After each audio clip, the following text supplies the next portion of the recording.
Welcome to the Epic Company Culture Podcast, where your host, Josh Sweeney, will give you, the business leaders, HR professionals, and company culture aficionados, the knowledge you need to take your company culture to the next level. Hello, fellow culturists, and welcome to the Epic Company Culture Podcast. Before I get started, I'd like to thank Prototype Prime for this amazing podcasting space. Today, our episode is all about culture experts. It's from a culture expert, Paul Mulner with Decide. Thank you for joining us. Thanks for having me, Josh. Good to be here. It's good to have you. So tell us a little bit about yourself and Decide.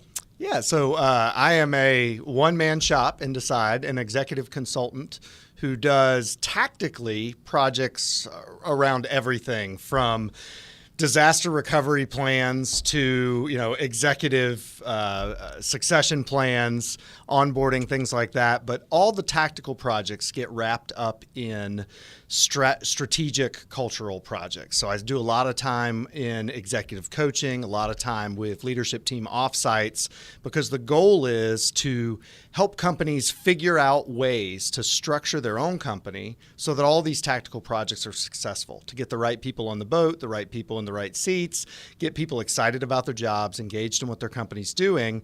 And that way, when we need to run tactical projects, we got a lot of great raw materials to work with. Got it. Well, when I first hear DR, disaster recovery, succession planning, and then executive coaching, at first they don't kind of sound like they go together, but the way that you wrapped it up, it all makes sense. If a disaster does happen, you need to have a succession plan. You need to know who's going to be in charge for whatever types of disaster that is, I guess, or if somebody's not around or available or all kinds of scenarios. And that disaster could be, unfortunately, the loss of an executive all the way to a major business issue, I'm sure, like a oil spill or whatever other disaster they could run into. Well, a lot of it comes down to I'm a consultant, and so you end up working with companies that are willing to work with consultants. So they bring in a lot of different types of consultants, and part of it is making sure that their company is strong enough, that their culture is clear enough that they can be successful when any type of consultant comes in, whether it's around technology or HR or legal or anything else. You've got to have a certain amount of organizational effectiveness already in place to get your money's worth out of a consultant. And so a fair amount of what I do is just helping companies realize what's necessary to be successful in those things. And so I end up getting pulled in on all sorts of projects just to help the project run in a healthy way so we get a good outcome. What are some of the challenges you often have to overcome on a project that's maybe not going as healthily as they would like?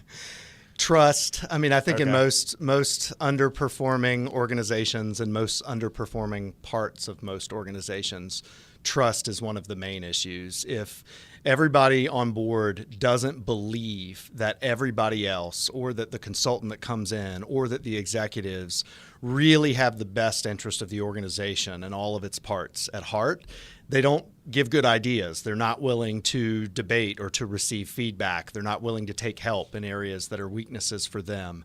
So whenever you lack trust, you lack transparency. And whenever you lack transparency, you just create a whole lot of problems for getting stuff done right.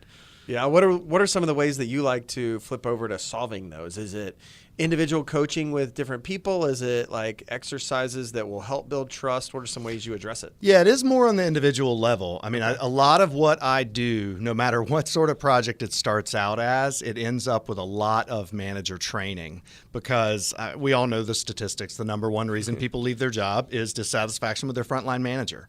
And if you can have a great frontline manager, you can get happy, engaged, productive employees and get your best work out of them. So for building trust, a lot of it comes down to, do they trust their manager? I mean, if you think about it, their manager is the face of the executives for them. It's the face of the company culture. If the manager is bringing in new employees or bringing in consultants, if you don't trust that manager, you see all of that through a negative lens and a negative filter. So I'm a big believer in one-on-ones or one-to-ones meetings with managers and their direct reports every month, intentionally focused, not quite scripted, but definitely structured and well prepared and planned for. And the more I can sell managers on that and coach them to do those effectively, the more the rest of those dominoes fall.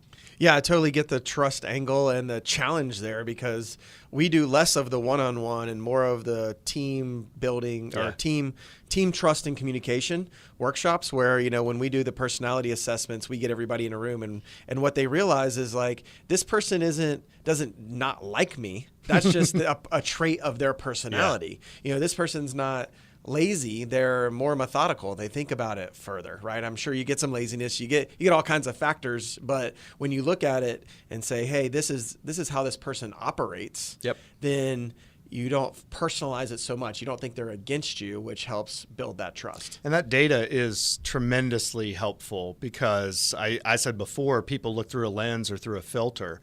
And if that filter is ignorance, then they can choose to have it be a negative or a positive filter, kind of just based on whether or not they're an optimist or a pessimist, or whether their first interaction with the person was positive or negative.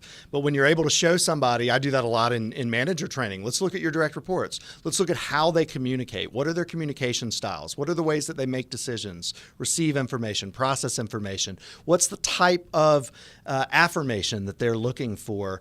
Then you can take something somebody does that you said, oh, well, they do this because they're a bad person or they're lazy, and you find out, no, you know what? They just are a little bit more considered with their words than I am. They don't say the first idea that pops in their head.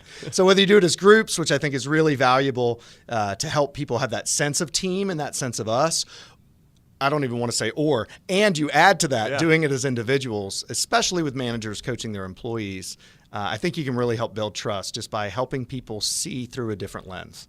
And I'm assuming with the executive coaching, a lot of the challenge is changing the lens for them, right? Yeah. Like helping them see it through a different lens, because I've worked with a lot of executives, a lot of friends that are executives and founders, entrepreneurs, things like that. And when they've been doing it the same way for many years and something shifts, it's really hard to make a change. Yeah. So what are you seeing is one of the bigger challenges in helping them make that shift? It's their own success, which makes perfect sense. I mean, most of the people who become executives didn't get there because they're stupid and lazy and don't know what they're doing. Right? So the things that they've done do work, and they were successful, and they are smart, and they know their own business. And in some ways, they knew the business up until that point better than anyone else did. But as businesses grow and as they scale and you break through the glass ceilings, the 1 and the 10 and the 25 and the 125 million revenue, or the biggest one I see is with employees.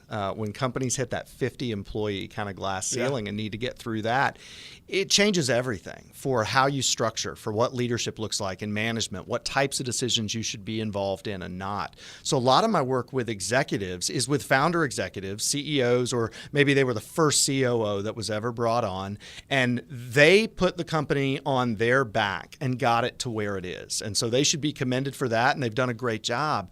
But that success is what tricks them into thinking their way is what's going to get them over the next ceiling. And it so rarely is. What got you here is not the thing that's going to get you to the next level. And so there's a way of coaching those folks and working with them that doesn't diminish the value that they bring to the organization, which is still great, but also still helps them see some of the ways that they're what's now holding the company back. And the ideal scenario is that if you can get engaged and help them early enough, it's not a situation where they have to leave in order for the company to be successful. They can be a part of building the next organizational structure, the next set of processes and procedures that'll be successful. But you got to persuade them that that's not marginalizing them. It's not diminishing their experience, but it's actually using that as building blocks for what's going to come next.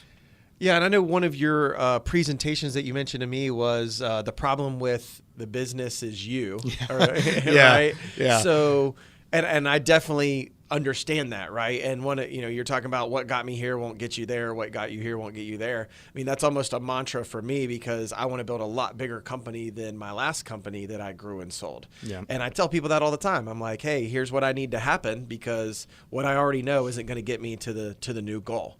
So how do I bridge that gap?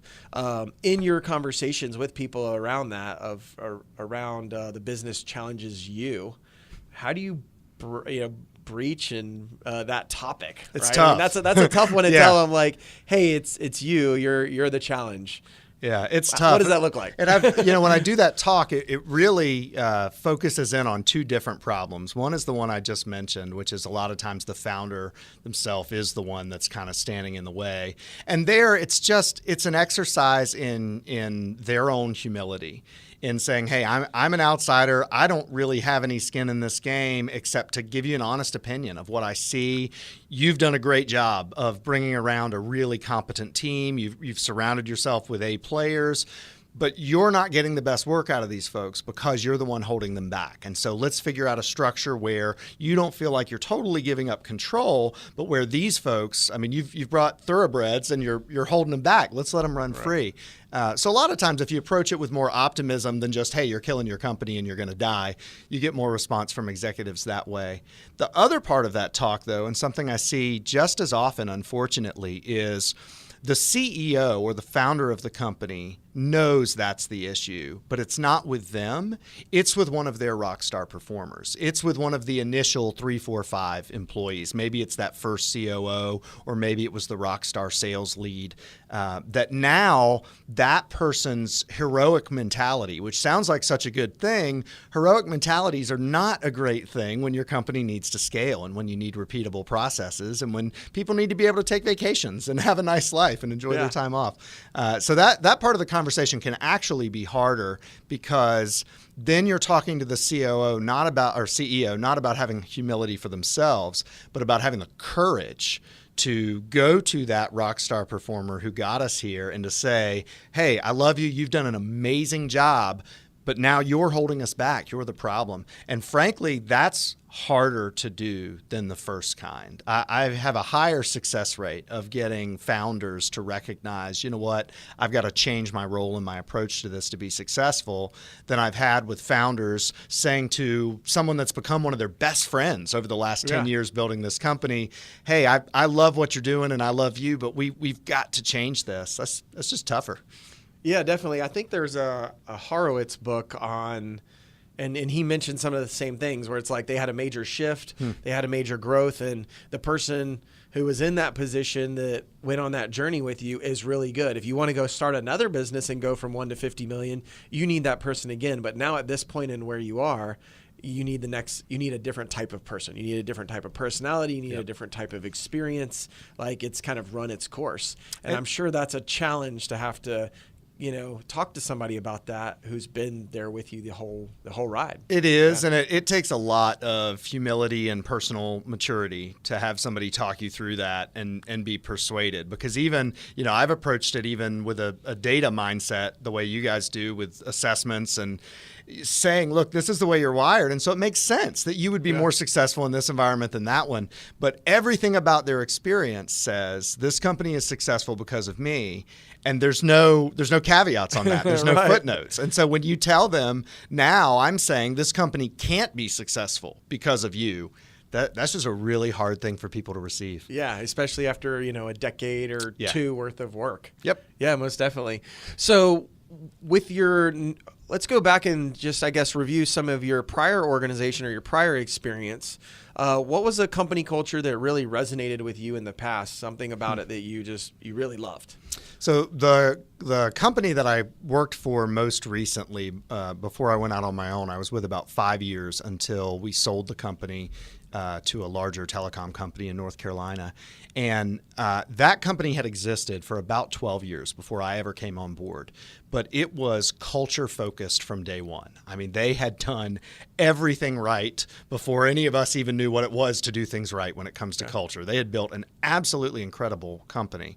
So I got the privilege of going into head organizational development for them when they were looking at how to grow and how to scale and get through the next round of glass ceilings. And so that job was incredible because I got to be the one who documented, who stress and pressure tested, who standardized processes and tools and implemented procedures around the things they'd already done. Where I said, hey, the raw materials here for how to have an incredible company culture already exist. Let's see how we can formulate those and streamline those into something that will scale and something that will, maybe even if we do get acquired, inform the parent company and be valuable to them on a larger larger scale. So that was absolutely fantastic. That was a company that from day one had decided that their model of doing business was what they called everybody wins. Okay. And everybody means the employees, the vendor partners, they were a technology solutions provider. So even the vendors we do business with, we're going to help them win. Of course, we're going to help our clients win, and our shareholders are going to win. And so every decision that was made was filtered through this lens of, does everybody win? Or are we prioritizing one over another for the long term? And so when you have a company like that, and then I come on board, they already had the most engaged workforce I've ever seen. And so we got to do a lot of really advanced culture things to see, companies that are just dabbling their toe in culture aren't ready for this, but we can figure out what works. We were able to do a lot of A/B testing with different groups of the workforce to figure out what moves the needle. And that was just a ton of fun. But all of it was because before I ever arrived, that everybody wins mentality meant you had 50 employees who were all in the company's success, all in believing that the company was invested in their success. And that is a really fun sort of petri dish to work in when you're in the business that we are. Yeah, so you're probably the first one to talk about A/B testing company culture with people, right? Yep. My software background and marketing always talks about A/B testing, but it's kind of a different concept to bring it to the number of people that you have and see what works with one group versus another. So what's an example of an A/B test that you would have done in that organization? Yeah, it's to see what types of bonuses motivate people and what types are less motivating. People are motivated by different things and in different ways. All of us, to some extent, are motivated by money, or we wouldn't have jobs, or at least wouldn't need the money. But you can frame things up different ways, and you don't want to arbitrarily fool with things like commission percentages and things like that. So we would leave overall compensation fair, equitable across the board. But occasionally, whether it was performance bonuses for training and development as compared with sort of personal growth initiatives, reading, things like that, whether it was team performance against individual performance, trying to figure out what are the bonus metrics that really motivate people to give their best work. What are they excited enough by to do? And that really leads into a broader thing that excites me about what we do and what we're seeing now is using more data, using more metrics, measuring things to figure out what works and what doesn't, instead of just throwing around culture like it's this nebulous, like marketing. I'm sure you'll get a return somewhere, and then why didn't anybody ever measure that return? And I know now some people do, but in culture for a long time, nobody ever measured the return. It was, we need to invest some money in team building. We need to invest some money in manager training. And then you'd ask them, what do you get for that? And you just get blank stares. Right. And so with things like A/B testing or just measuring in general, knowing what are we trying to accomplish and how will we know whether or not we accomplished that? What do we have to measure to see whether this initiative succeeded, to know whether we got a good return on this investment? I like seeing more and more of that in our business. I think it gives us more credibility with executives, and it gives us the ability to sell what we do with greater confidence because we can show people the data. Here's what works, and here's how we know it works. Yeah, I feel like in general, that's one of our differentiators. There's a lot of people that talk about culture. Some are doing training, some are doing software engagement, some are doing marketing culture. There's all different types of ways to do it. And one of the factors, just given my software background and the businesses I've been part of before, is we wanted data to be a core piece of this. So we're always updating the information and the retention metrics and all kinds of other information. And I felt like with some people, it's kind of a surprise when we talk about culture and metrics. They're like, I don't know how those go together. But when I speak to an executive and tell them, look, the two of the top numbers we're looking to impact are your retention rates, because we can tie that to value and ROI, and then revenue per employee. That's another one that kind of captures people's attention because, a lot of people do team performance. Like, okay, well, how do you measure team performance? Oh, well, they're going to work better together. They're going to identify better with each other. I'm like, well, to me, team performance means, if we're going to roll it all the way up to its highest point, revenue per employee seems like the easiest way to have an impact. Now, there's lots of other measurements we use and sub-measurements, but we continue to go into more and more ways to measure culture, as do you, to try and show like this isn't just a touchy-feely thing that doesn't have a return. And we also, in a lot of my presentations, talk about Chick-fil-A. We talk about Chick-fil-A as the culture for the customer, for the employee, for the management.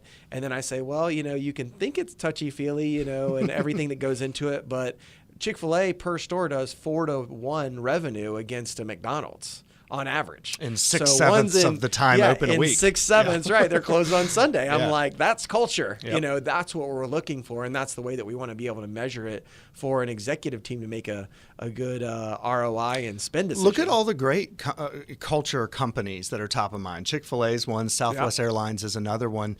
Ford is doing amazing things and transforming their culture. All these companies that have huge financial investments in culture also measure it. They're not just throwing this money out there to see what sticks.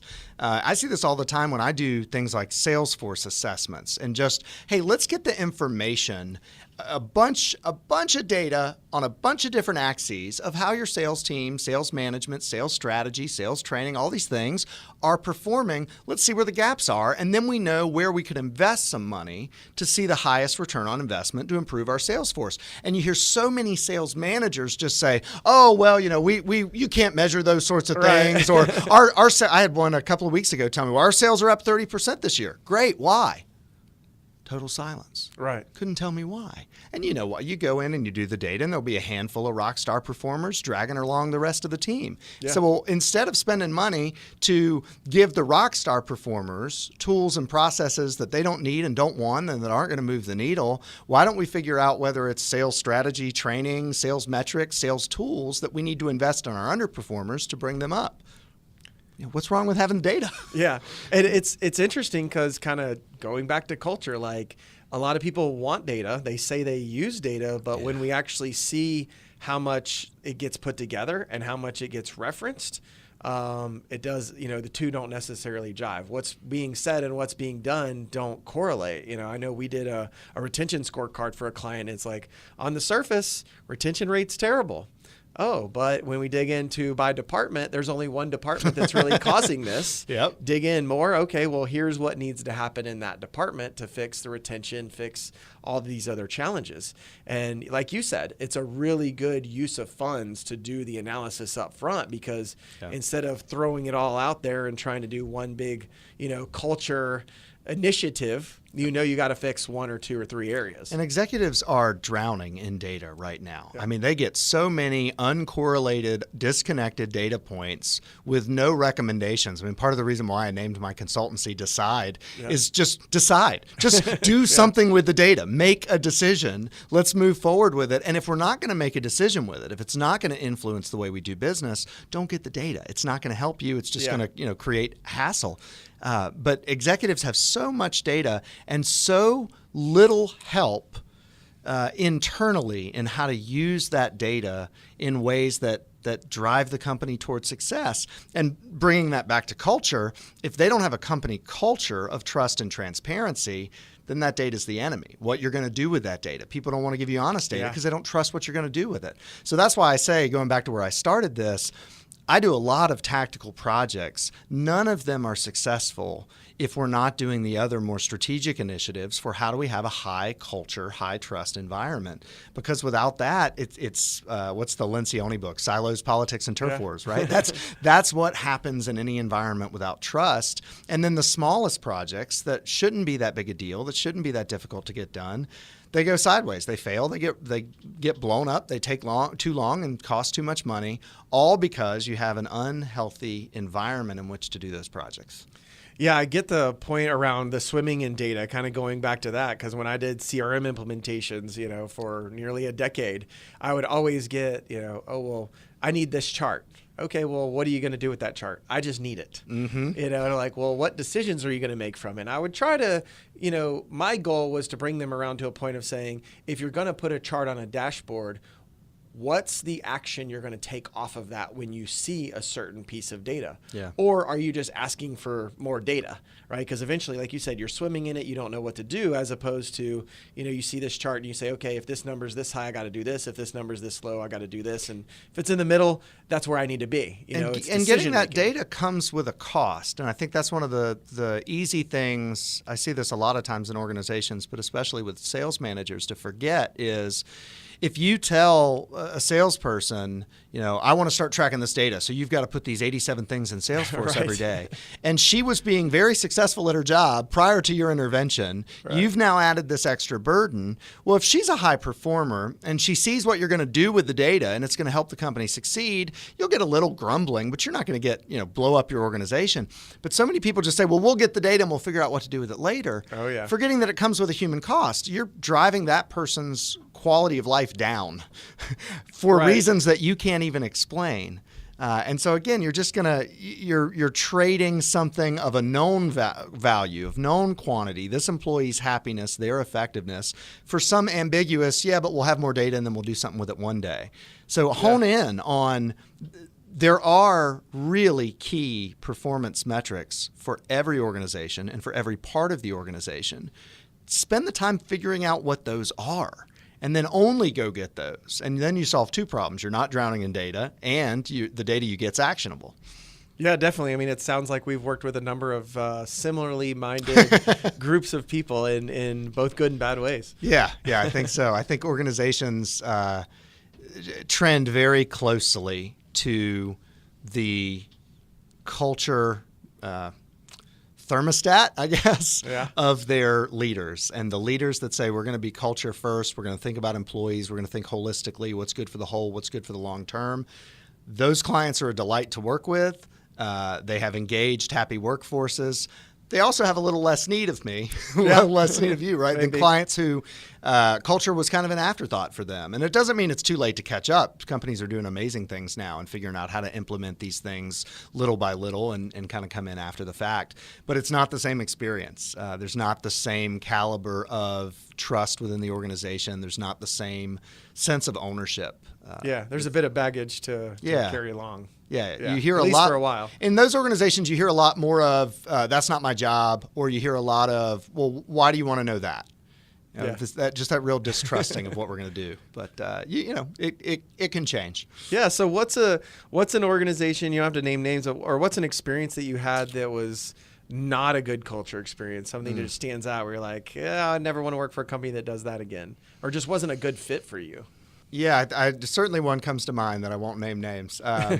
And I think the two disconnects between what I would expect in a thriving company and what was present in their environment are two of the things we've already tossed around. The first I won't rehash is just trust, but especially on their executive team. A real lack of trust among the executives, which meant you couldn't have honest debate of ideas at the executive level, which I think is just death to a company. Just because I'm over finance or I'm over IT or I'm over HR, I'm an executive with experience in the business. My input should be valuable as we debate ideas. I'm not going to be right all the time, but I'm going to think about things from ways that you didn't, and your answer is going to get better because of what we debate. And if there's no trust on the executive team so that people can't stand having their ideas challenged or having those, what I think are fun, honest debates of what's good and bad and right and wrong and how should we carry this out. I think that's terrible for a company, and I think that trickles down. And then the other thing was, I mentioned before how important ownership is. And I think in this particular company, a culture of fear had eviscerated any sense of ownership that the employees could have. And so instead of having employees that were willing to take risks and do great work, they were so afraid of failing, and the consequences for failing, even in insignificant ways, were perceived as so disproportionate, so high, that you just heard a lot of, it's not worth it. It's not worth trying that extra thing. It's not worth going the extra mile. It's not worth, a lot of the clocking out right at 4:30 kind of thing. Yeah. And you'd look around and you'd see, they'd allowed a lot of C players in their environment. But even the A players that were there, when you have A players, they want to do great work. They want to take risks. They want to do their best. And they're willing to take responsibility for doing their best. But when an employee is going to take that responsibility, she also has to have the authority to be successful. Yeah. And in a company like this one and in other companies I've seen, they're given all this responsibility, but they're not empowered to do anything. They don't have the authority to make anything successful. And so then they're just banging their heads against the walls because this tiny little change, this tiny little deviation from the plan that they know if they would do it, it would make the whole project successful. They're not empowered to do it. And it's not worth taking the risk because then if it didn't work out, there's all this wrath that comes down from above. So right. I think just any environment where every single employee is not empowered to make it right, that's not a place where I want to be. Yeah.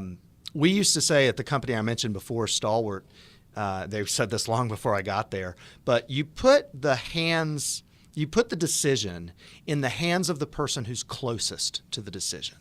So executives make decisions about strategy and about compensation because that stuff we're the closest ones to that. But a decision about what it would take to make this client happy or what we need to do right by a client on this particular project, that's not a management decision. That's not an executive decision. That's an employee decision. In our work, that was an engineer's decision because he knows what we committed to and he knows what the situation on the ground is. And so you need to free him up to do that. Any environment that can't let its employees do that, that's not a place I'm interested in Gonna have some bottlenecks there. Yeah, I think definitely. So my last question for the day is, what are you most looking forward to with in company culture, in the space, or for yourself? I think it's we've already talked about it. I think it's I'm excited to see us become more data-driven and more metrics-driven within our own business. But I'll tell you what, another one I hadn't mentioned yet. I am excited in the change that I'm seeing. It's just starting in some HR departments in enterprises, which is a shift in mentality from HR viewing themselves as existing to protect the company from the employee, and instead starting to think about the role HR can play in driving culture and making this a company that great people want to work for. I see it a lot in what will start as a performance review, performance appraisal initiative, and whereas it used to be the case where, hey, we're going to find the best CYA one that we can, that puts enough paperwork in the file that we're not going to get in trouble for the decisions we make. And I'm seeing more and more HR leaders stand up and say, I'm not worried about that. What if we had a performance appraisal system that managers didn't hate and that employees actually derived some value from and saw that it might help them to develop professionally?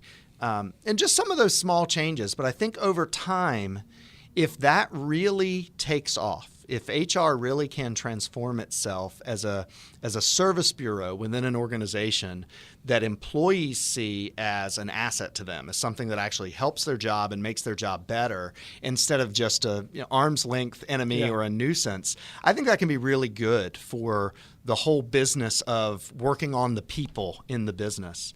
The companies I see that trouble me the most are the ones that are dominated by legal and HR entirely from a risk aversion standpoint, as if companies make great decisions based on fear, and so we have to avoid as much risk as possible, rather than, of course, there's a prudent amount of risk analysis, but then it's just, how do we get great people? How do we retain great people? How do we get them to recruit great people on our behalf? By the way, look at how many expensive problems we've just solved by having a great company culture. And then how do we get those people to do their best work for our clients? That's a much better approach, and I think it'll take legal a while to get there. It's not really their job or their thing, but I think HR could get there sooner rather than later, and I'm excited to see that actually happen.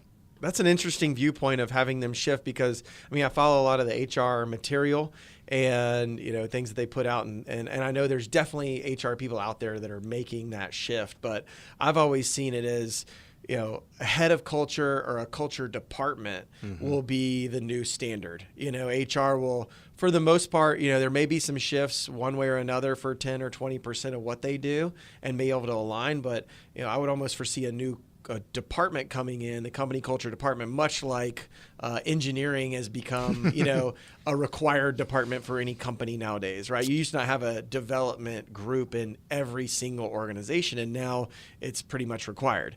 So I'm interested to see over the next 10 years, does HR shift into culture, or does culture really end up laying on top of it and, aligning with HR so that it becomes the best outcome? Because a lot of it, like you said, it's a different mindset, right? Protection of the company and the processes and the legal and everything else is a completely different mindset than a culture department, a head of culture, and what they're mandated to do. Yeah. And I what concerns me, because I think you're right, and I think for a lot of companies of a certain size, that will be the right approach, is to, instead of having HR report, sit at the executive table, there's a culture office that sits at the executive table, of which HR is a department. There's going to be a lot of companies, though, and ones even that aren't that small. I mean, I think of clients that I have that are $150 million companies, few hundred employees. They don't have the headcount to have both. And so what they really need is a culture-focused HR department. And if it's truly about protecting the company from real risk, I don't want to get rid of that anyway. Right. I think that's valuable for all of us to have. Certainly as shareholders, we want companies to handle that fiduciary responsibility well. But so much of what happens now is just laziness in risk. We're not protecting ourselves from real risks. We're saving ourselves what we perceive as a headache from having a meeting to figure out what the risk really is. And that just requires a mentality shift for the leaders of HR. And I am working with a few organizations, very small sample size, but a few organizations that don't have that background of culture first, that I am starting to see their HR groups make that shift. And it'll be slow progress, but hopefully steady progress. Well, I look forward to talking to you, maybe 10 years from now and see how that fleshed out and how the size difference comes in as a factor. Me too. Interesting times ahead. It'll be fun to see what people do. Yeah. Well, thank you so much for joining us on the podcast. You're welcome. Thanks for having me. Thank you for tuning in to today's episode of the Epic Company Culture Podcast with Josh Sweeney. If you enjoyed this content, please subscribe on iTunes, SoundCloud, or Stitcher. For additional content and transcripts, visit epicculture.co. If you have questions or topics you would like us to address or expand on, tweet us at epicculture1 or email at podcast@epicculture.co.